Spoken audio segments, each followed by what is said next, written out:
Skatīsim, kā kļūt par īstu veci. Pieci fakti. Nē, 5. Pirmais, jums jāiedod šrupmaizi. Otrais, jums jānesā maika un jānesā tādas tīzlas bikses kā man. 4. Trešais, jums jābūt tik lielām spalvām. 4. Ceturtais, nekad neesiet tik resni kā es.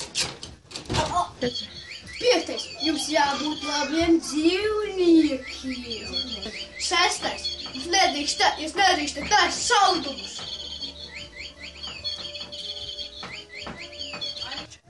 Tāks, un ja jums patika šis video, tad nospiežiet laiku, un ja jūs gribat skatīties vēl šādus pašus video, tad neaizmirstiet abonēt mūsu kanālu.